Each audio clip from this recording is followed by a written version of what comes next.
Honors Geometry, Unit 3, Day 4 notes. Okay, so let's look at this first topic. We have, they have overlapping triangles, where one triangle is literally on top of another. And they just want you to identify some common features because you're going to be doing some proofs involving overlapping triangles later in this lesson here. So let's look at this particular problem. You have triangle PQR,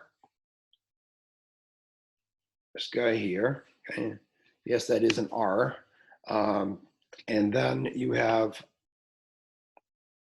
triangle TSR, which is this guy here.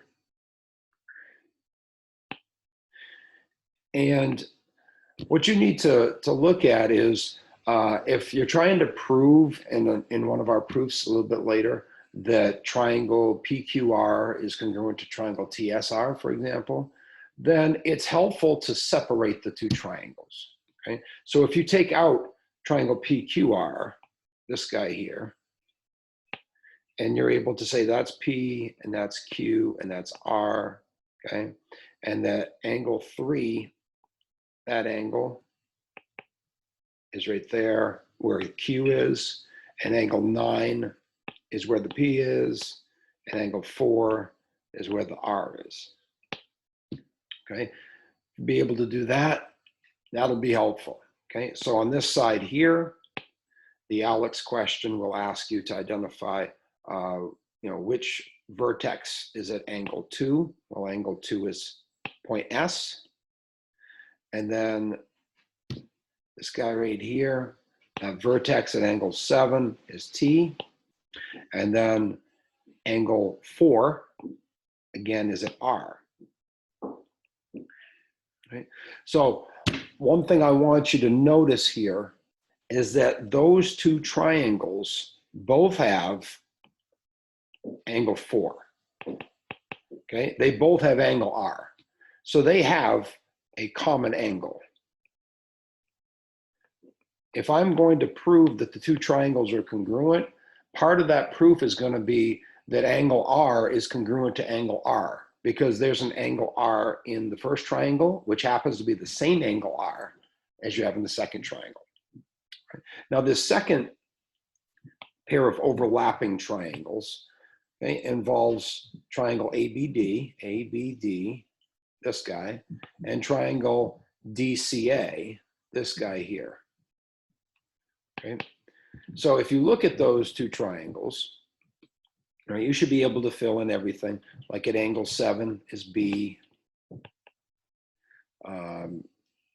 If it's angle A down here where the 9 and the 6 are, and then over here where the 2 and the 5 are. Okay.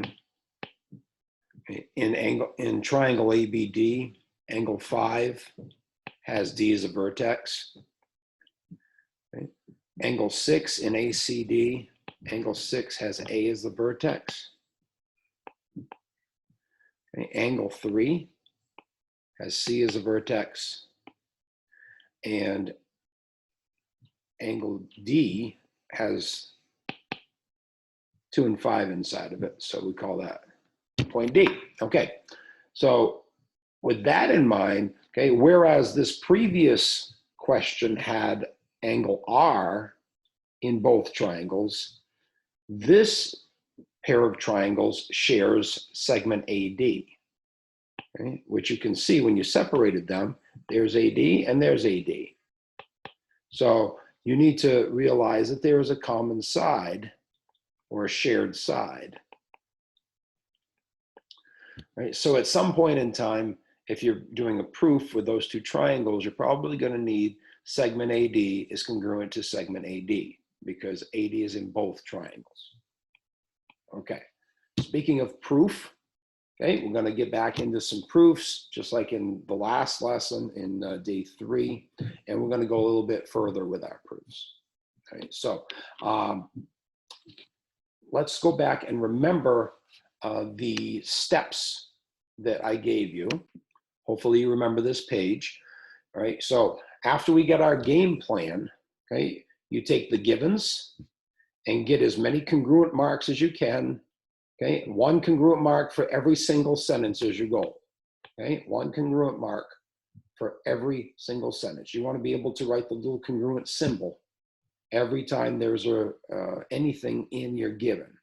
Okay, and we went over this in day 3, so I'm not going to repeat all of that. Okay, after the given is done, you look at the picture. Remember, in the picture, you do have sometimes a shared side, and you use the reflexive property. Sometimes in the picture, there are vertical angles. Or if, like we just had with our overlapping triangles, they may share an angle. So if they share a side or share an angle, you can see that in the picture. Okay, and it's going to be the reflexive property that a side or an angle is congruent to itself. Okay, you got to remember that. Okay, that's as far as we got before. Okay, and then we just looked at, do we have the markings for one of our congruence postulates? SSS, SAS, ASA, AAS. We haven't done HL yet. We will today, though.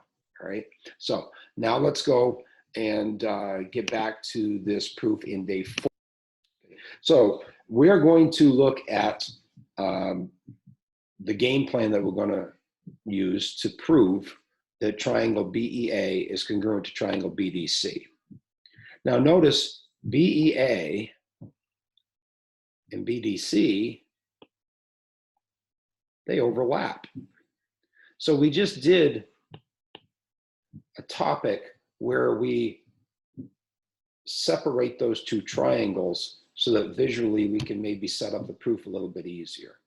So let's take a look at, let's go with BEA first.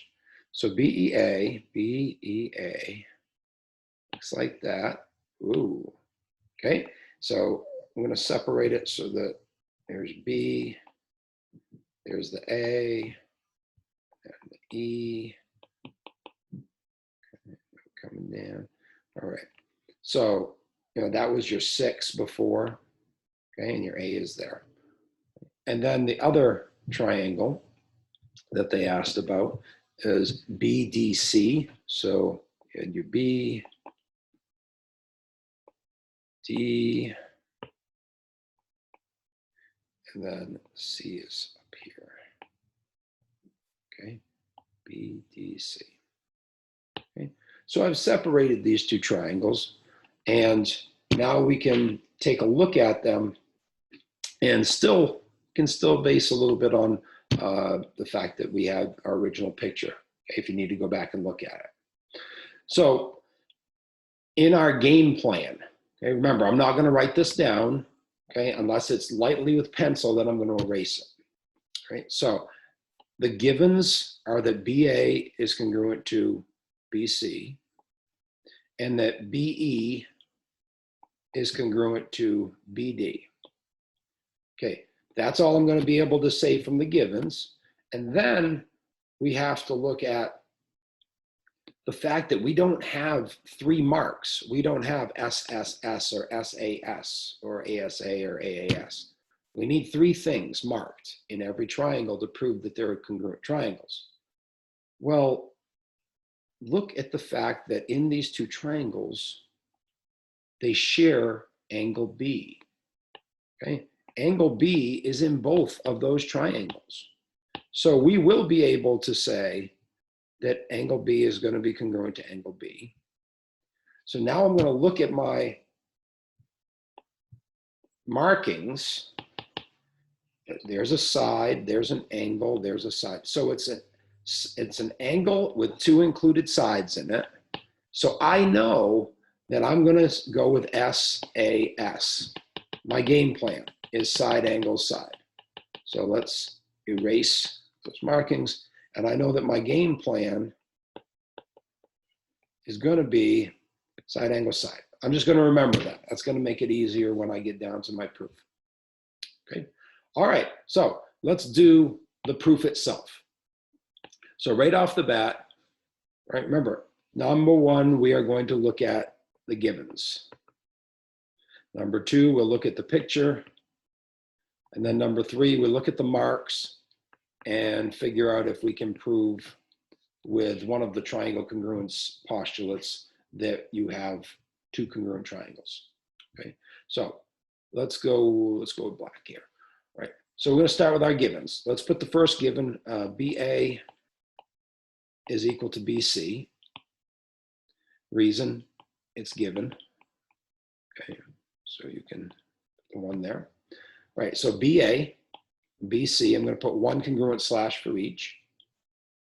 Now, for the second line, I'll switch it up a little bit here. Let's go. Let's say we've got BE and BD.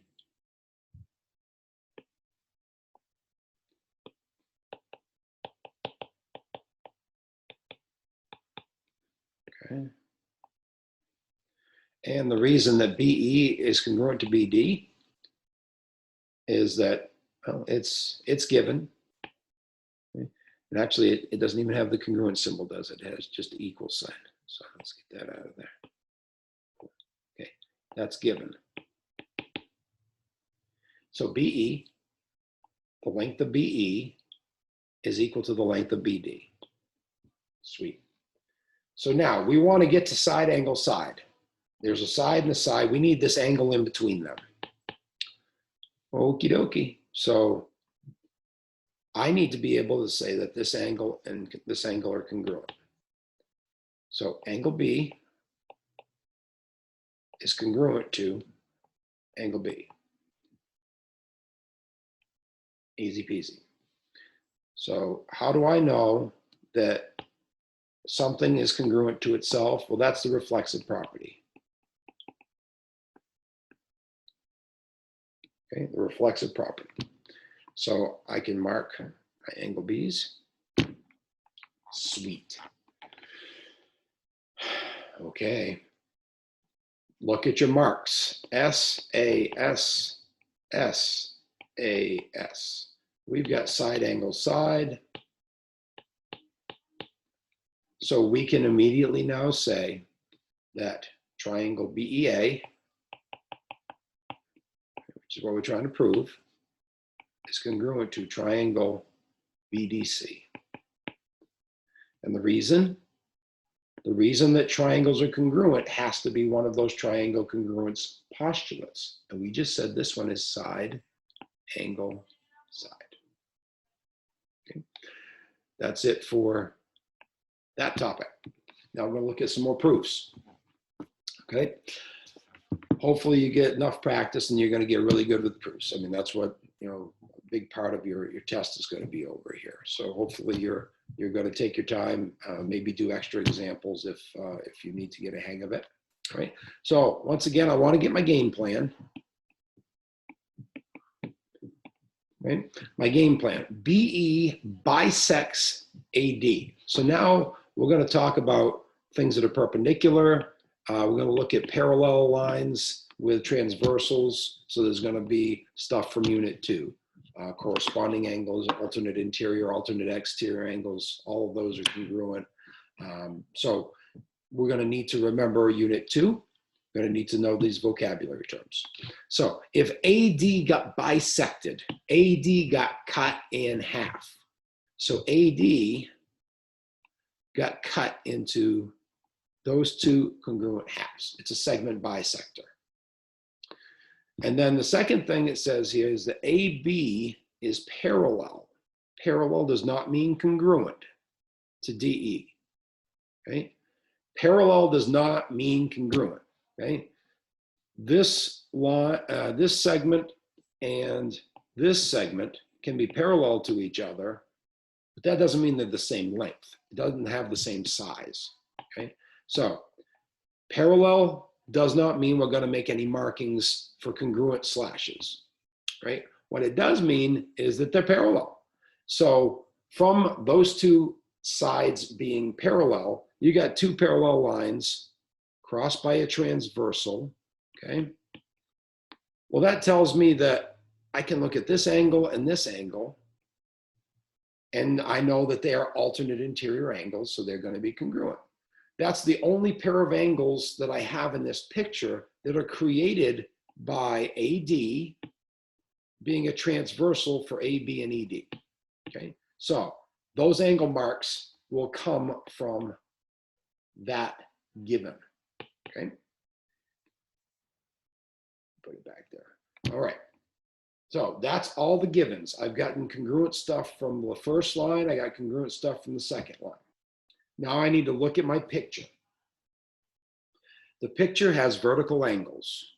There's a vertical angle pair here and here. So I now have 3 markings in this triangle and 3 markings in the other triangle. So what are the markings? That's an angle, that's an angle, and then between them, I've got a side. So my game plan is going to be to prove that 2 triangles are congruent by ASA. Okay. Now that I have my game plan, let's go ahead and write the proof. So let's start right off with the first given. BE, segment BE, bisects segment AD. And the reason is it's a given information. Okay. It doesn't say equal or congruent, so I'm not going to put a congruent slash yet. But remember this sheet. Okay, if there's a sentence that has a congruent symbol, sketch your marks. But if a sentence in the given does not have the congruent symbol, you'll need to add a statement that does have it. So from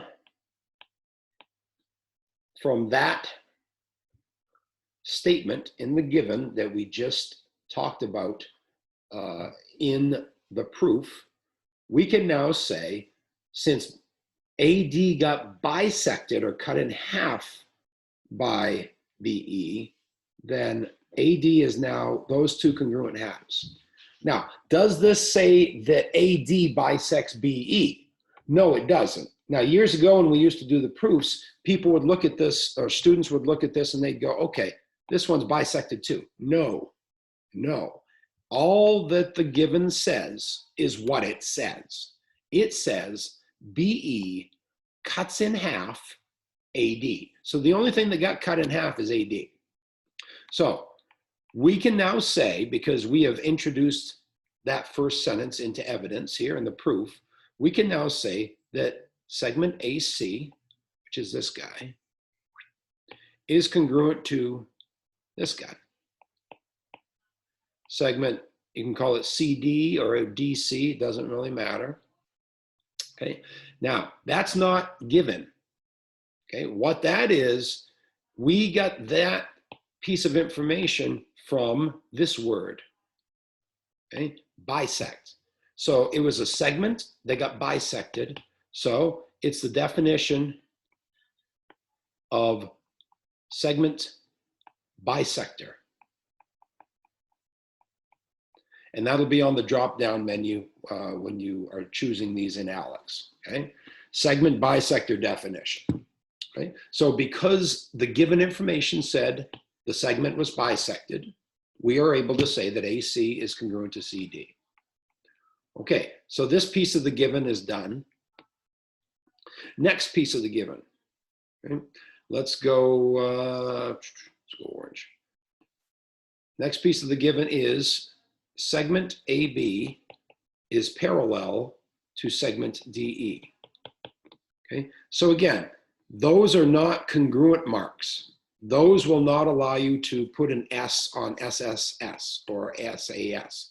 Okay, what they are is it's information that will allow you to come up with something that's congruent. Okay, so what's going to be congruent? Well, if AB and DE are parallel, then angle A and angle D are alternate interior angles and therefore must be congruent. Okay, so we can go right ahead and say that. Angle A is congruent to angle D. Okay, and since we got a congruent or an equal sign here, we can go ahead and make those marks, which we did. Now, why is this true? What is the reason with that statement?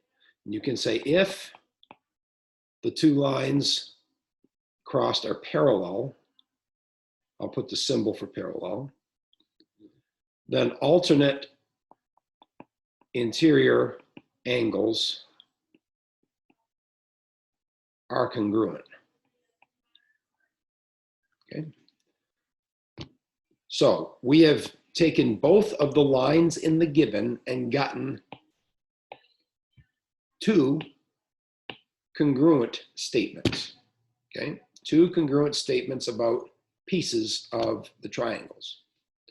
So now we say, okay, I've got side, I've got an angle.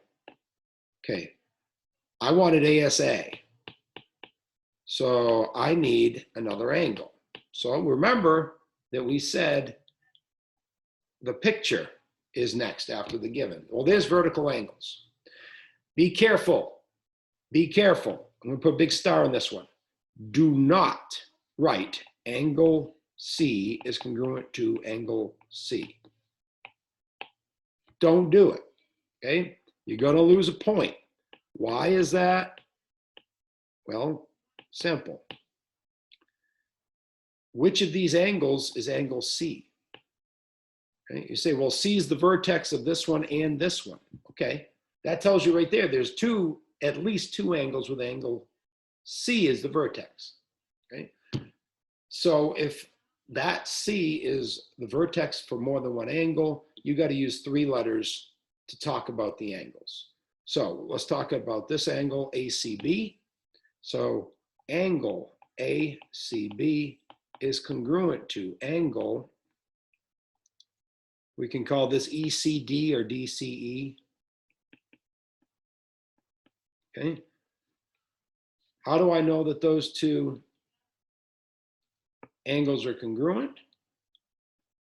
Well, it was based on the picture, and in the picture, vertical angles are congruent. So you could say the vertical angles property, or just say vertical angles are congruent. Right? Either one is fine. All right, we've got all these markings. Isn't that wonderful? So we've got an angle, side, and an angle in the first triangle. We got an angle, a side, and an angle in the second triangle.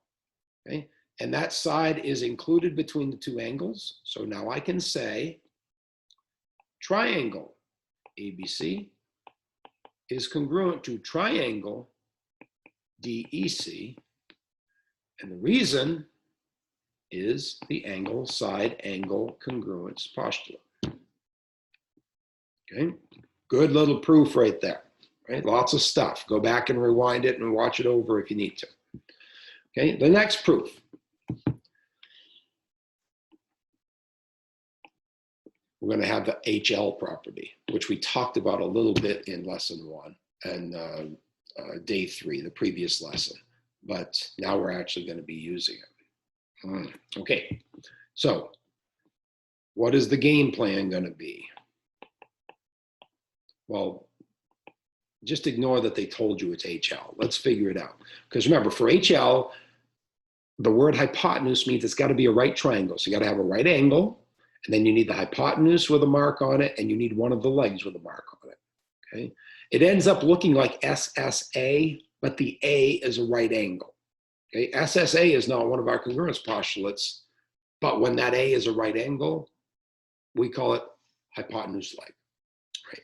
So right off the bat, it says they're right triangles. Okay, which means that you can use HL, and then right, and they put the little markings there, by the way. And then they said GF is congruent to GD. So GF is congruent to GD. Okay, so that's it for the givens. We've got the angles for the right triangles, and we've got GF and GD. So the given is done. Second thing you look at is the picture. In the picture, look at this. They share a side. They have a common side. So GE is congruent to itself. So this is a side, this is a side, that's an angle. That's SSA. Or you can do it the other way, and you can see why it's inappropriate. And we're not going to get improper here. Okay. The only improper thing we will do in math is sum fractions. like 10/3 is an improper fraction. All right, so we're not going to use the A's and the S's. We're going to say that's a right angle, that's the hypotenuse, that's a leg, okay, and this is hypotenuse, and this is still a leg. So the game plan is going to be to use HL. All right, it's a right triangle, hypotenuse, leg. We can do it. Yes, we can. All right, and how will we do it? Well, let's start it right up. Let's use the first given, which is triangle GDE and triangle GFE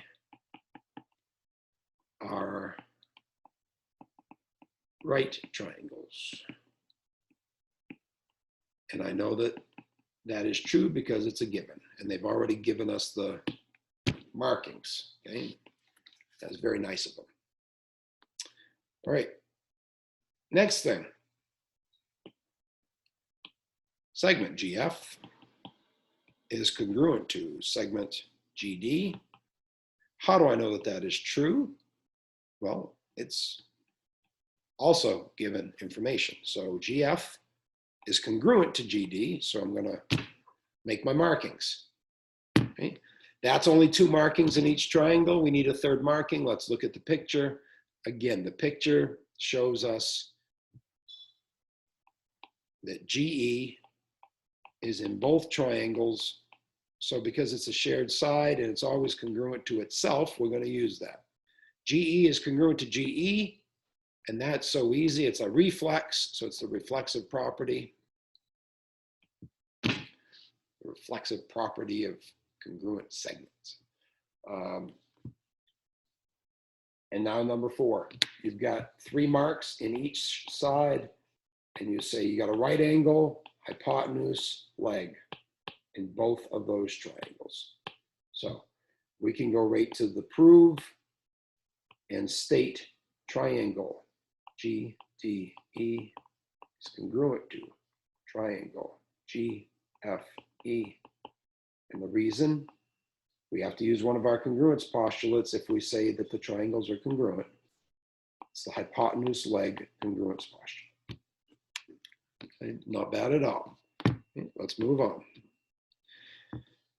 Now we come to the end of the proofs with Cpctc. Okay, with these last 2, we're going to have Cpctc.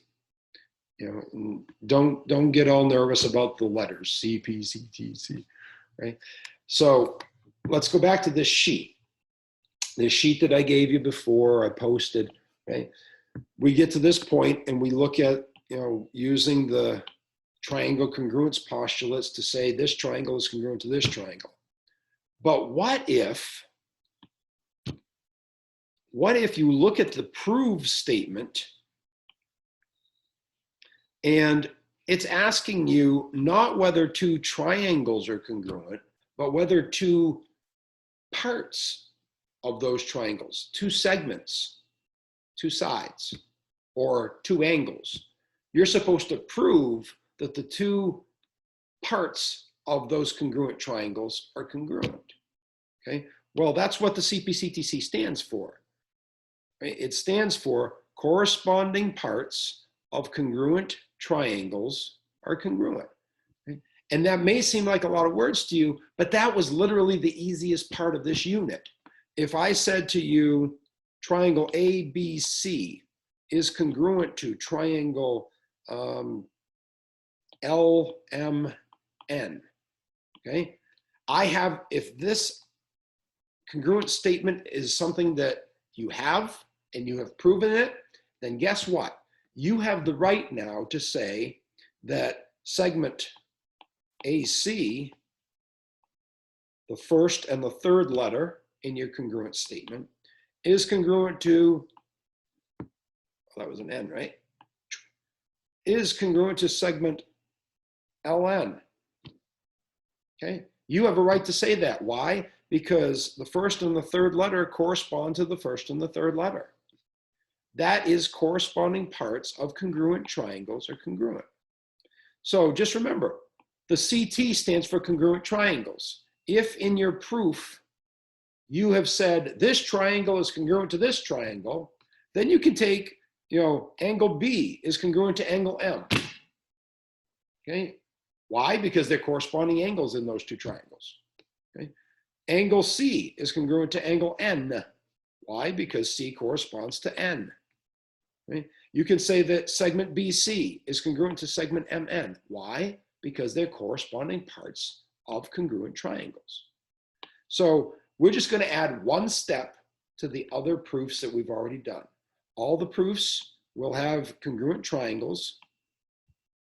But now notice that the prove statement is not triangle something is congruent to triangle something.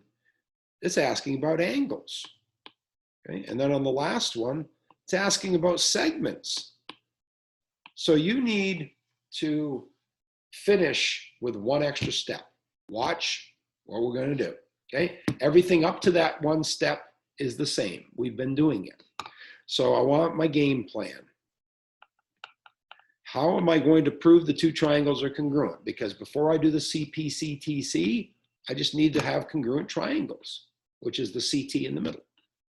Okay, so I see my triangles, this one and this one. And in the givens, it says PQ is congruent to RS. And it says QR, so I'll put a double on it, is congruent to SP. Right, that's the givens. Then you look at the picture, and the picture, hopefully this is starting to click, the picture has PR is a common or shared side. So PR is congruent to itself. I've got 3 markings in each triangle, and both triangles have SSS, which is one of your congruence postulates. So my game plan for proving that the triangles are congruent is going to be side, side, side. Okay. Now let's do what we do. Okay. We're going to start with the givens. So PQ, segment PQ is congruent to segment RS. And I know that because it is given information. So it says congruent. I'm going to go up here and I'm going to put congruent slashes. Okay. The second line, segment QR is congruent to segment SP. I know that because it is given. So QR, SP. Okay, the givens are done. I've gotten congruent stuff out of both of them. They actually gave me congruent stuff, which was nice of them. So next, I look at the picture, and there's that shared side, that common side of PR. So I'm going to say segment PR is congruent to itself. Reason, it's so easy that it's got to be a reflex. So the reflexive property. Reflexive property just says that something is congruent or equal to itself. So I've got enough markings. I can now say that these triangles are congruent. Now be careful. This is the first time that they didn't come out and give you triangle blank so that you could just copy it in that last statement. So you need to make sure that you have the right order. We talked about that. I believe it was in day 1. It was either day 1 or day 2 of unit 3. Okay, so here we go.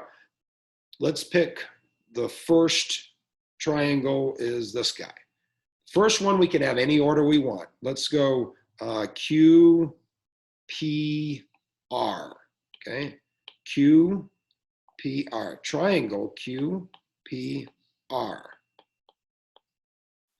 So Q corresponds to S. So I know S is first. But is it going to be SPR or SRP? Well, I did QP,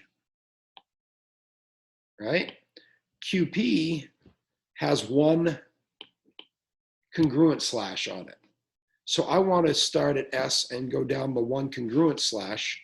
So that means it's going to go SR. So it's going to be SRP. Okay. How do I know those two triangles are congruent? Well, because of the markings, which tells us that we have the side, side, side congruence postulate. Okay, that was the hard part. Now the easy part. you look at the prove statement and make sure that it's the last thing that you are writing. So we must prove that angle PQR is congruent to angle RSP. Okay. Now, it's always Cpctc. It's always Cpctc. Okay. But let's just see. PQR means you're looking at angle Q. Angle Q and angle S correspond. Those are corresponding parts. And we said this triangle is congruent to this triangle. So corresponding parts of congruent triangles are congruent. Okay, that's it. All right, so everything up to number 5 is basically the same. We had to prove the triangles are congruent. We did it. Now we have a different prove that we had to prove. Easy enough. We just have to remember this is the last statement always. And if it's not triangles, then we're proving that corresponding parts of those congruent triangles are congruent. Okay, here's the very last proof. Here's the last question in unit 3. All right, so they're giving us C as a midpoint. They're given the parallel lines, and we want to prove that BC is congruent to EC. All right, so I included this from one of the Alex explanations, and it just says we will be using Cpctc, which we said corresponding parts of congruent triangles are congruent. And you need to familiarize yourself with all of these definitions, okay? Because if one of the givens say, this is an angle bisector, or this bisects an angle, or this bisects a segment, or this is a midpoint, or this side is perpendicular to this side, or this side is a perpendicular bisector, or this is parallel to this, you got to know about the alternate interior angles. You got to know about vertical angles. You got to know the reflexive property. You got to know all of that stuff. Okay, so here we go. Let's finish this. What is my game plan going to be for proving the triangles are congruent and then using Cpctc on BC and EC? Well, all right, C is the midpoint of AD. Common mistake from years past. Does it say C is the midpoint of AD and BE? No. If it doesn't say it, you can't assume it. C is the midpoint of AD only. So that means there's AD. AD got cut in half. Okay? So this sentence in the given allows me to make those marks. It does not allow me to make those. Okay? It does not say that C is the midpoint of segment BE. Okay. Then it says AB is parallel to DE. So AB is parallel to DE. Again, those arrows don't mean that congruent. Therefore, you can't use those sides for SAS or SSS or HL. But what that sentence in the given does give me is 2 parallel lines, and you got a transversal. So that means that this angle A and angle D, angle A and angle D are going to be congruent. Right? Now I'm going to erase those arrows so that we don't get mixed up and try to think that we're going to use those sides. Okay? All right. So those parallel lines gave me angle A and angle D. And then the last thing, because we've now looked at both of the given sentences, now we look at the picture. And the picture has vertical angles. So BCA and DCE are going to be congruent. So the game plan is going to involve, you got an angle, you got an angle in the middle, you got a side here. So it's 2 angles and the side that's included between them, which tells me this is going to be angle, side, angle. Cool beans. I know my game plan. Let's write our proof. Last proof of the last notes of Unit 3. Okay, let's start right off with our given. C is the midpoint of segment AD. And the reason I know this is it's given information. Okay, now I did not write equals or congruent, so I'm not going to go in there and put any markings yet. Okay, so because C is a midpoint, because C is the midpoint of AD, we know that those are going to be congruent. So I got to write it. Segment AC is congruent to segment either DC or CD, whatever you want to say. Right? How did we know that? We knew it because of this word right here. So, definition of midpoint. And that'll be in the drop-down menu for Alex. Okay? All right, so that is the first line of the given. We got something congruent out of that. All right, so the second line of the given states that AB is parallel to DE. So segment AB parallel to segment DE. Okay. And again, that's given information. So if I know that this side is parallel to this side, okay, we didn't talk about it when we did the game plan. We could have actually done this two different ways, okay, because this is also a transversal. We could have said angle B is congruent to angle E. Then we would actually end up with AAS, okay? But we didn't. I chose this transversal. So we're going to say angle A is congruent to angle D. Okay?